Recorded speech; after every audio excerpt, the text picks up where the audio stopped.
you guys ready for this? 7x7 groups do not have to be boring, and you got to keep these kids guessing. So we have some creative things that you guys can add to your group maybe you haven't thought of. So check it out. Feel free in your group time to tell stories.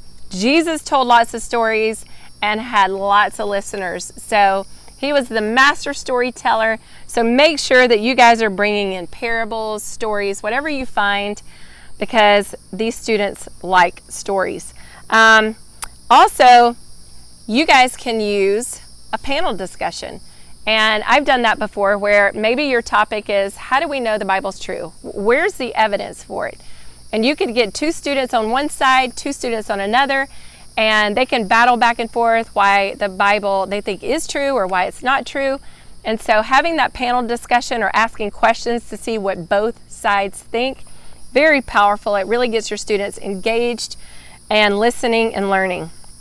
Also, you guys use your students. There are crazy gifts that these kids have, whether it's music or art or whatever it may be, speaking abilities. Make sure that you're using your students. So you can have one of your students create an art piece that has to do with something with your topic, or even have one of your students come with their guitar and play and lead you guys in worship. So make sure you're using the gifts of your students, because these guys are so creative. Also, you guys could have questions printed out in advance. Now, whether these are the conversation starters or the questions throughout the lesson, you guys could have them printed. You could have them underneath their chairs. You could put them in a basket, pass them around, just so that everyone can be a part of asking the question and also answering it. Or they can even ask the question and pick a student to answer it, so you're not always having to be in that position of just constantly asking questions.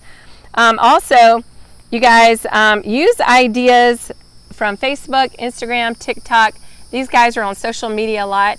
So if you have to find a video that can help just make your point, then that is something you can also do.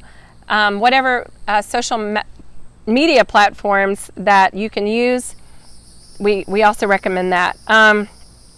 Another powerful thing is to bring in guest speakers. We've had quite a few college kids come in our group and speak on things like dating or doubt or fear or things like that, or even anxiety. So make sure that you're using even parents that would volunteer to come in and speak, youth pastors, your pastor to come in and do kind of like a surprise talk. That is awesome. These kids love guest speakers. Also, let your students lead with you.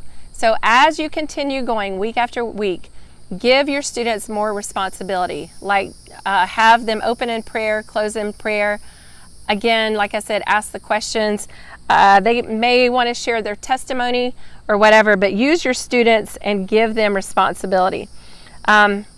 Also, have your students dreaming up new ways of maybe how you guys can go out and serve your community, or things about the topic of things that they can do to grow and to learn in that area.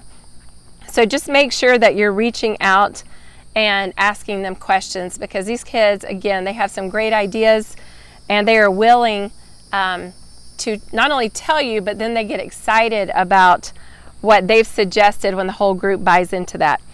Also, you guys can take out your students, maybe 2 or 3 at a time, on coffee dates, just to get to know them better, especially those of you that have large groups, because our group is about 20, 25, and sometimes I'll take the girls out, my husband will take the guys out just to get to know them, and they love that you're wanting to spend time with them.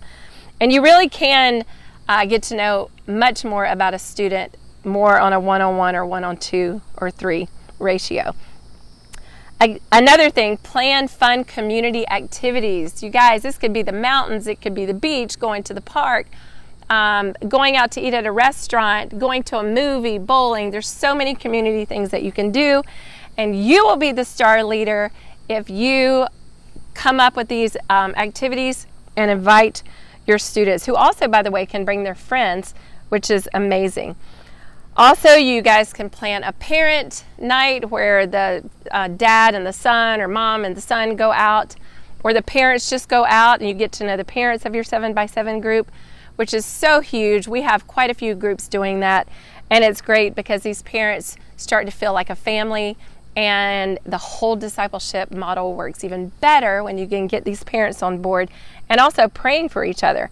You can also plan another activity with another 7x7 group and bring these 2, 3, 4, 5 groups together.